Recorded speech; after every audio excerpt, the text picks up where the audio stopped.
అట్లా ప్లాట్లుగా మారిన భూములు కూడా భూభారతిలో వ్యవసాయ భూములు కనబడుతున్నాయి. రైతు భరోసా కూడా వంతురు. ఇప్పుడు అసలు ముచ్చట మొదలైతుంది. అసలు గేమ్ మొదలైతుంది.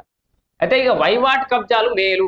అసలు వైవాట్ కబ్జాలు అంటే ఏంటంటే పల్లెల్లో సర్వే నంబర్ల ప్రకారం రైతులు పొజిషన్లో లేరు. రికార్డులో పేర్కొన్న సర్వే నంబర్ల ప్రకారం సాగు చేసుకుంటున్న వారి సంఖ్య 60% మాత్రమే. అర్థమైందా?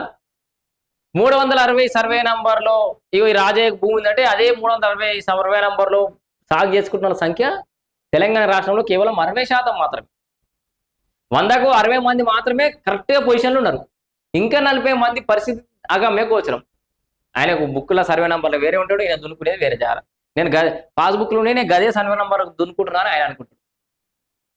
లేదా తెలిసినా కూడా దున్నుకోవాల్సిన పరిస్థితులు ఏర్పడుతుంది. నాకు పొజిషన్ గిన్నె ఉంది కదా, గిన్నె దున్నుకోవాలి. అట్లా 40% వారికి సక్రమించిన విస్తీర్ణం మేరకు కబ్జాలో ఉన్నప్పటికీ సర్వే నంబర్ల ప్రకారం పొజిషన్లో లేరు.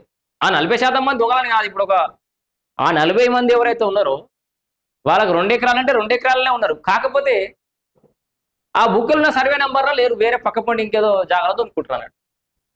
అట్లా వీటినే వైవాట్ ఖాతాలుగా పిలుస్తున్నారు. ఈ భూములను అమ్మేటప్పుడు సర్వే కానీ సబ్ డివిజన్స్ మ్యాప్స్ కానీ సమర్పించడం సమస్యగా మారచ్చు.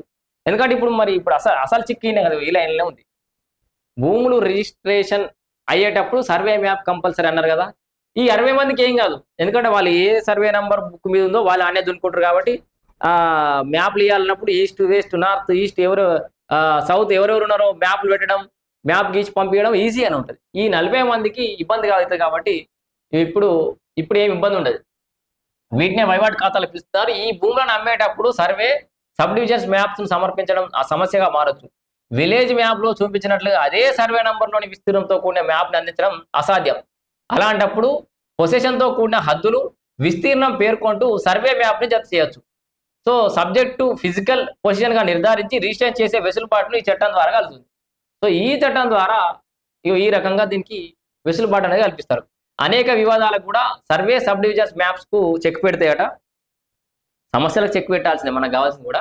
అయితే సర్వే మ్యాప్లు ఎప్పుడెప్పుడు కావాలనేది కూడా సెక్షన్లు పెట్టిరట. అర్థమయ్యేటోళ్ళకి అర్థమైతే కూడా చెప్తున్నా.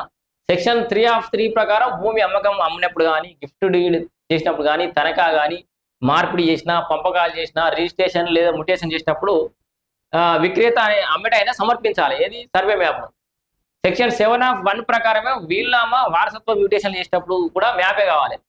సెక్షన్ 8(1) ప్రకారం వివిధ పద్ధతుల్లో భూమి హక్కులు పొందేటప్పుడు మ్యుటేషన్ కోసం సర్వే